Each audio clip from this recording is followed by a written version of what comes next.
That's right. Aki's A-List is brought to you by Circa Sports Illinois. Download the app today. Bet like the pros with Circa Sports Illinois.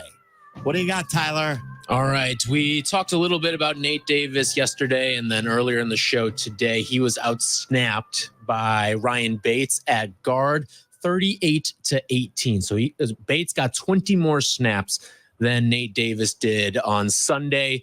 And Matt Eberflus tried to explain it that there is no clarity on who the right guard is. They're still working through that and working through a rotation. But I ask you guys, was Nate Davis flat out benched on Sunday? You believe he was? I think so. I don't know, but if you asked me to make a somewhat educated opinion, I would say yes. Doesn't a rotation include a guy getting back into the game? Nate Davis, did he ever return? I don't think so. And I don't think it's the scenario you want to play out for a young quarterback in an offensive line. By the way, if you're the center also, and you're struggling because there's a 365-pound guy who is trucking you, and there's another guy who is an all-pro caliber player next to him, wouldn't you want some continuity with the guy on your right? Like, it would make life easier on Coleman Shelton if he could count on the same person being next to him every play. I would think that, I mean, they may describe it differently. I think that, didn't Coach Eberflus tell Cap and Jay Hood that the plan was to play them both? It sounds weird to me. But I didn't hear that in the pregame. I did not hear that in the pregame. I did not hear at any time during the week. No, not that they're gonna like they like to hide this stuff, but still, like, it's like the old quarterback thing. If you have two quarterbacks, do you really have one? If you have two right guards, do you really have one? Like, that's not the goal. And what drives me crazy in today's football, and it's, I understand that you're worried about injury, but half the battle, especially when you don't have a star-studded line, is playing with chemistry, playing with cohesion. And the only way to get that is by reps. So even if Caleb isn't going to play all the offensive snaps, why can't you play the line more? Why can't you play even in front of Bajent? Why can't you play those five? And I know Bates was hurt, but why didn't Nate Davis only play one preseason game? Why didn't he play the final preseason game?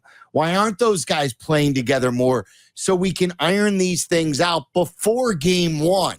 And now going into game two, we still have these questions. It's such a shame, too, because Nate Davis has got a ton of talent. Dave McGinnis told us that. But he has not shown any Bear fan that talent. Availability is one of your greatest abilities, and he only played 18 plays. That's the other thing. The availability, he was available. He just stunk. So it's not just availability. He has not played to a level of being a good player on the football team. Well, it's been a combination of both.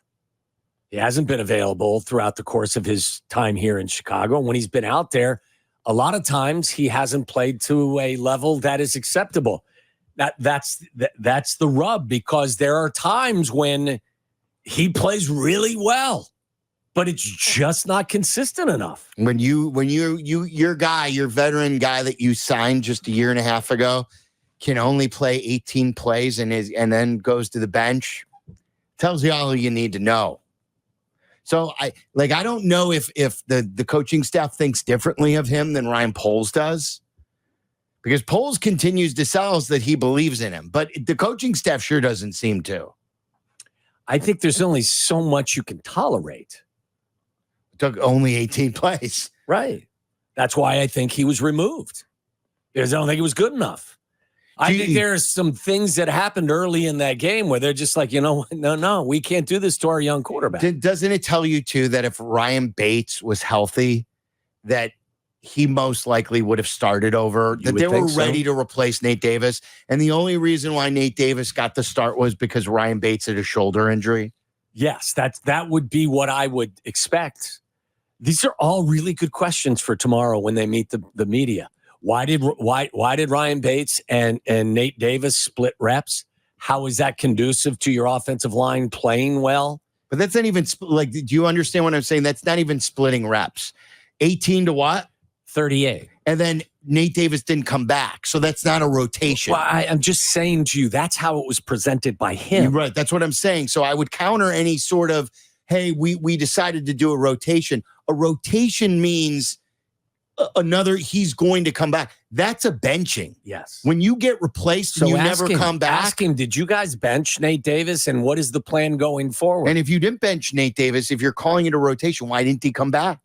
Those are, like I said, these are all really good questions for them. But we don't get to talk to you. No, I know. I don't. We don't. But I would think that those would. Why did Gerald Everett get 7 more snaps than Cole Kmet? Why was the tight end position basically a non-utilized position in the passing game? I mean, there are a lot of good questions that can be asked to the coach. We're going to be out there on Thursday. So we'll be at Hallis Hall on Thursday, not tomorrow. What else you got, Tyler? All right. With Roma Dunze's status for Sunday in question, and Sylvia, you gave us some good insight a little bit earlier on what the Roma Dunze situation is. It's maybe not as serious as some Bears fans may have worried it would be. But with him potentially not playing on Sunday and Velus Jones active once again last week, and Tyler Scott is the natural person to come up and get more receiver reps. But I ask you guys, will we see Velus Jones get more snaps than Tyler Scott next week? He shouldn't. Will he? I guess it's obviously a possibility. I will hold my breath and hope that if, in fact, Roma Dunze can't go, that those reps will be picked up by Tyler Scott. Yes, he's a wide receiver. And if not, then I would hope that you would utilize your tight ends more. Yes. But but again, I can't sit here and tell you that's what they're going to do, because they have continued to give Velus Jones an opportunity to contribute on offense. Velus Jones is a running back now too. Like he is illustrated he can't catch the ball, whether it's a kickoff or a pass. He can't catch the ball. So for him to get more reps than Tyler Scott, who, by the way, had his best preseason game. Like, they tried to dial up the Velus Jones preseason game. Tyler Scott, start to finish, was pretty good in that preseason game. He was. So this is only year 2 of Tyler Scott. Let's see more. I think they list Velus Jones as both a running back and a receiver. I know. So again, like you want the realistic or the common sense answer, or do you want an answer that they're believing? Right. Because Velus Jones, God bless him, good young man, excellent athlete. I've said for months now, I had nothing against him, but he wouldn't be on my roster. So now, like, they gave him more touches after he kicked the football back to the Titans. And what you said, I think, is key, is the tight ends. He was Waldron was a guy who was known to play with 2 tight ends and to like the 2 tight ends formations. I'm telling you, if you have any spare time, put on that tape and watch and ask yourself, what in the world are they really going to ask there? What are they using their tight ends for? You get 2 athletic guys. I think Gerald Everett can do a lot of the stuff, especially when you split him out. Like, Gerald Everett was not really lined up at the end of the line. Every time they used the tight end in that formation, it was Cole. Did they bounce Cole out at times? Yes. But the majority of the time they played a tight end in the slot, it was Gerald Everett. Gerald Everett is more of a stretch tight end than Cole is. Maybe that's their explanation. My bigger question to them is, why aren't you? You have these 2 tight ends. One's paying $10 million. One's getting paid some, and he's also been an accomplished player in this league. Why aren't you focusing on getting them the football in any way, shape, or form? You threw 1 pass to Cole Kmet on a quick out. You threw 1 tight end screen to Gerald Everett, I believe, coming out of the backfield. It sure looked like Caleb was looking for Cole Kmet in the Buffalo game. Like, he was. Yeah. I don't know if it's because, look, we've said a ton about these 3 receivers. Like, you got 3 really good receivers. Are you now focusing on them solely and the tight end position has less value to you? I wouldn't think that would be the case, but if you put on the film, I'm telling you, they devalued the tight end position by how they called their offense. And to me, it wasn't so much Cole Kmet got fewer snaps than Gerald Everett. neither one of them was asked to do anything to really, truly contribute to the offense. That's what kind of puzzled me. Something to look for in this next game. All right. Aki's A-List every single day. And again, brought to you by Circa Casino and Circa Sports Illinois. Download the Circa Sports Illinois app today. Meller's waiver wire is coming up next. This is a big week on the waiver wire if you play fantasy football. It could make or break your team.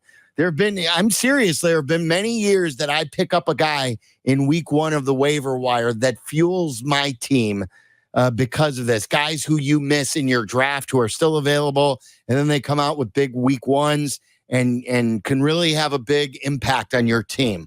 Meller will give you the details next.